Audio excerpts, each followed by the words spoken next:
الحمدللہ رب العالمین والعاقبۃ للمتقین والصلاۃ والسلام علی رسولہ الکریم اما بعد۔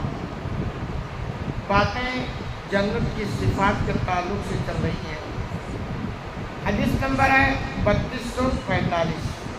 عن ابی ہریرہ رضی اللہ عنہ قال، ابو ہریرہ رضی اللہ عنہ سے روایت ہے، وہ بیان کرتے ہیں، قال رسول اللہ صلی اللہ علیہ وسلم، کہ اللہ کے رسول صلی اللہ علیہ وسلم نے ارشاد فرمایا، اول زمرۃ ترج الجنہ، کہ سب سے پہلا وہ گروہ جو جنت میں داخل ہوگا، یعنی جنت کے بھی درجات الگ الگ ہوں گے، داخل ہونے والے بھی الگ الگ ہوں گے، جیسی جس کی نیکیاں ویسے اس کے مقام۔ ایسا تھوڑا ہے کہ ایک آدمی 4 وقت کی نماز پڑھتا اس کو بھی وہی مقام مل جائے، ایک آدمی 5 وقت کی نماز پڑھتا اس کو، ایسے تھوڑا ہو سکتا ہے۔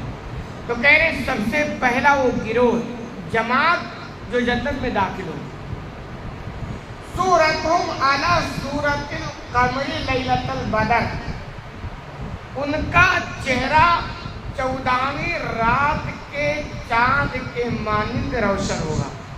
14ویں رات کہ جو چاند ہوتا ہے بالکل روشن ہوتا ہے، اگر آسمان صاف ہو تو کوئی بھی دیکھے اور اس کی روشنی سے محظوظ ہو، دیکھ سکتا ہے۔ تو ایسے کہہ رہے ہیں جو پہلا گروہ ہوگا جو جنت میں داخل ہوگا، ان کا چہرہ بالکل ایسے روشن ہوگا، لوگ دیکھیں گے سمجھ جائیں گے کہ یہ پہلی پوزیشن والے ہیں۔ اچھا، چہرے کی روشنی کا تعلق اگر آپ دیکھیں نا تو یہ نیکیوں سے، جتنا زیادہ جو نیکیوں کی طرف مائل ہوتا ہے اس کا دل روشن ہوتا ہے، اس کا چہرہ بھی روشن ہوتا ہے۔ بد رونقی یہ برائیوں سے، جتنا زیادہ جو برائیوں میں لطمت ہوتا ہے اس کا دل بھی سیاہ ہوتا ہے، اس کے چہرے پر بد رونقی پھیلی ہوئی ہوتی ہے۔ تجربات کو دنیا میں آپ دیکھیں نا، ایک آدمی جب عبادت سے جڑتا ہے، نیکیاں کرتا، اس کا چہرہ صاف ہو جاتا ہے، اور ایک آدمی ہے جو گناہوں میں لطمت ہوتا، آپ دیکھیں کیسی بد رونقی پھیلی ہوئی ہوتی ہے۔ تو ایسے چونکہ یہ نیکیاں کرنے والے اتنے بھاری پیمانے پر ہوں گے کہ ان کے پورے نیکیوں کے اثرات میدان محشر میں جنت میں ایسے دکھے گا کہ جیسے 14ویں رات کا چاند روشن ہوتا ہے۔ آگے کر لا یمسکون فیہا ولا یمتخطون ولا یتغوطون، اس جنت میں یہ تھوکیں گے بھی نہیں اور ان کے ناک سے بھی کوئی گندگی، کوئی آلائش نہیں نکلے گا، اور نہ انہیں پیشاب پاخانہ کی ضرورت ہو۔ جنت کی یہ بہت بڑی خوبی ہے۔ آدمی دنیا میں بھی کچھ کرے لیکن اسے تھوکنا پڑتا ہے، بلغم آ جائے، کف آ جائے، کوئی گندی چیز آ جائے، الٹی ہونے لگ جائے، یہ سارے مسائل دنیا میں اسے چھوٹ نہیں سکتے، ہونا ہی ہونا ہے۔ کتنا بھی عیش کی زندگی بناؤ، ٹوائلٹ میں جانا ہے۔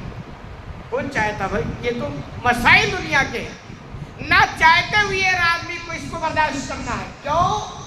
اچھا، اگر اللہ چاہتا نا تو جیسے جن جنتیوں کو جنت میں اسے دور کر دیا نا، وہ نہ پیشاب پخانے کی ضرورت ہے، نہ تھوکنے کی ضرورت ہے، نہ ناک سے سیڑھا آنے کی ضرورت ہے، تو اللہ اسے دنیا میں بھی کر سکتا تھا، لیکن اللہ نے نہیں کیا۔ کیوں؟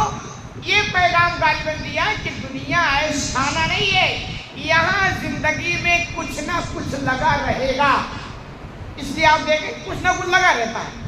تو ایسے اللہ نے یہ جنت کی خوبی ہے کہ بالکل کوئی ٹینشن نہیں، کوئی دکھ نہیں، کوئی ناپسند کی چیز نہیں، سب عیش کی زندگی ہوگی۔ آگے اللہ کا بیان فرماتے ہیں، آنیتہم فیہا الذھب، ان کا برتن بھی سونے کا ہوگا۔ اللہ نے اہل ایمان پر دنیا میں پابندی لگا دی کہ سونا تم استعمال نہیں کر سکتے، لیکن نیچر ہے، یہ چاہتا ہے، اس لیے آپ دیکھیں نا جو غیر مسلم ہے، اللہ جب دیتا ہے چھپر پھاڑ کے تو سونے کا استعمال وہ دبا کے کرتے ہیں، کیونکہ دل ادھر ہی مائل ہو رہا ہے نا۔ تو اب دنیا میں غالباً اس لیے بھی ہے کیونکہ ان کے استعمال سے آدمی کے اندر گھمنڈ آتا ہے، سونے کا گلاس ہو، سونے کا پلیٹ ہو، مردوں کے اندر خاص طور پر، تو اللہ نے کہا دنیا گھمنڈ نہیں۔ اچھا، چونکہ یہ آدمی مائل ہو رہا ہے نا، تو اللہ کہتا ہے دنیا میں ہم نے میں تو پابندی بنا لی تھی، پابند لگا رکھا تھا، اب جنت میں یہ ساری چیزیں تمہیں مل جائیں گی۔ اب جنت میں کیا نہ وہاں کوئی گھمنڈ ہوگا، نہ کوئی غرور ہوگا، کوئی کمی وہاں ہوگی نہیں۔ وہ آپ پیار و محبت کی وہ مثال کہ دنیا کے اندر آپ تصور نہیں کر سکتے۔ تو کہہ رہے ہیں ان کے برتن بھی سونے کے ہوں گے، امشاط من الذهب والفضة، اور ان کے کنگھے بھی سونے اور چاندی کے ہوں گے۔ آگے وَمَجَامِرُهُمُ الْأُلُوَّةُ، اور ان کے انگیٹھیوں کا جو ایندھن ہوگا وہ بھی عود کا ہوگا۔ عود خوشبودار لکڑی ہوتی، زبردست، آسان کام نہیں دنیا کے اندر سب کو استعمال کرنا۔ تو وہاں جب آگ جلے گی تو اس آگ سے عود والی خوشبو محسوس ہوگی، یہ ہے جنت۔ غالباً انہی چیزوں پر صحابہ کرام ہمارے اسلام پہ اتنا زبردست یقین تھا نا کہ اس کے طرف میں وہ سب کچھ بھولے ہوئے تھے، ساری قربانیوں برداشت کر رہے تھے۔ آگ بھی جلے گی تو اس کے خوشبو، دنیا میں آگ جلتی آپ دیکھیں کیا ہوتا ہے، پسینے ہوتے ہیں، کتنے مسائل کھڑے ہوتے ہیں، وہاں اس سے خوشبو آئے گی۔ وَرَسُهُمُ الْمِسْكُ، اور ان کا پسینے سے مشک کی خوشبو آئے گی۔ مشک کی خوشبو بڑی خطرناک ہوتی ہے، سب کو دسترس اس پر ہوتا نہیں ہے، تو کہہ رہے مشک کی خوشبو تو بہت خطرناک ہے۔ پسینہ بھی نکلے گا تو اس سے، اب دنیا میں پسینہ نکلتا، آپ کہتے ہیں یار بہت پسینہ ہو گیا، چلو نہا کے آتے ہیں تھوڑا فریش ہو جائے، لیکن وہاں اس پسینے سے بھی مشک کی خوشبو نکلے گی۔ وَلِكُلِّ وَاحِدٍ مِّنْهُمَا زَوْجَتَانِ، اور آگے فرمایا ان میں سے ہر ایک کے لیے، یعنی ہر جنتی کے لیے دو بیویاں ہوں گی۔ جنت اور بیوی نا تو ظاہر سی بات ہے، تو اب اللہ کا شکر ہے ہر جنتی کے لیے دو بیویاں۔ آپ نے سنا کہ ہر جنتی کے لیے 70 حوریں ہوں گی، یہاں دو کا تذکرہ ہے، تو غالباً یہ ایک پیغام ہو سکتا ہے کہ دو یہ لمٹ نہیں ہے، یعنی کہنا چاہتے کہ ایک سے کئی ہوں گی، ایک سے زیادہ ہوں گی، ایک چیز۔ دوسری چیز یہ ہے کہ غالباً یہ بتانا چاہتے کہ دنیا کی جو عورتیں ملیں گی نا کم از کم وہ دو ہوں گی۔ بھائی جنت کی حور وہ تو الگ ہے نا، دنیا اگر ہم جنت میں جاتے تو دنیا کی عورتیں بھی ہمارے ساتھ ہوں گی نا، تو کہہ رہے کم از کم سے کم وہ بھی دو عورتیں ہوں گی جنت میں۔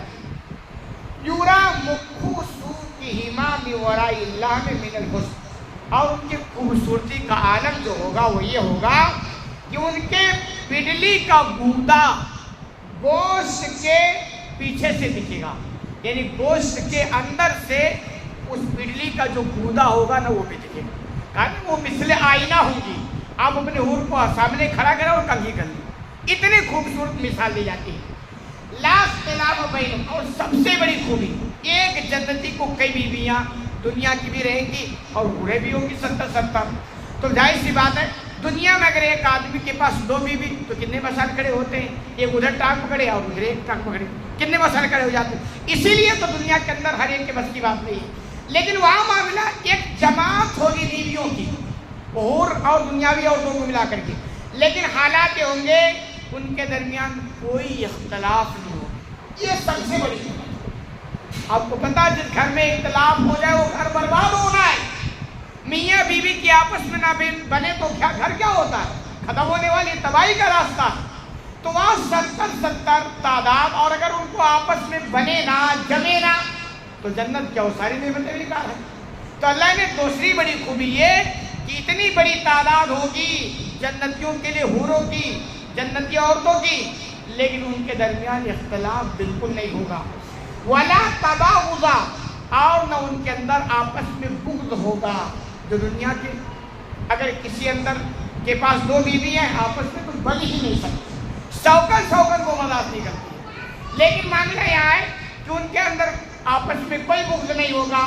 قلوبہم قلب واحد، ان کا دل ایک دل کے مانند ہوگا، ایک دل، جیسے ایک دل ہر آدمی کے پاس نا تو وہ دل سے اختلاف تھوڑا کرے گا، ایک سوچ، ایک پلان، تو ایسے ان کا جو دل ہوگا بالکل ایک محبت، ایک یعنی اختلاف والی بات نہیں ہوگی۔ جیسے ایک دل سے آدمی خود سے خود کا اختلاف نہیں ہوتا ہے، تو ایسے ان کا دل جو مثل ایک ہوگا نا کہ آپس میں ان کا اختلاف نہیں ہوگا۔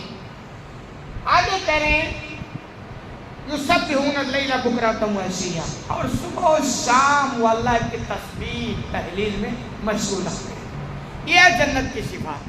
تو دیکھیے یہ صفات ہے جو اللہ کے رسول کی زبانی ہمیں بتائے گئے اور حدیث کی شکل میں بھی ہے. صحابہ کرام میں نے سیکھا لیکن ان کا ایمان بہت زبردست تھا.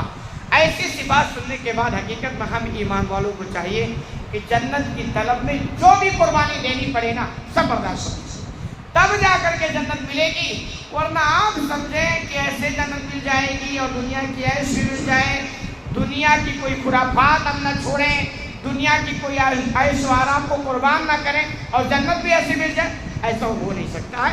اس کے لیے کوشش کرنی پڑے گی. طریقہ یہی ہے کہ اپنے آپ کی زندگی اللہ اس کے رسول کے حساب سے گزاریں، انشاءاللہ جنت مل جائے گی. اللہ رب العالمین سے دعا ہے کہ الہ العالمین تمہیں قید سے نجات عمل کرنے کی توفیق عطا فرمائے. آمین.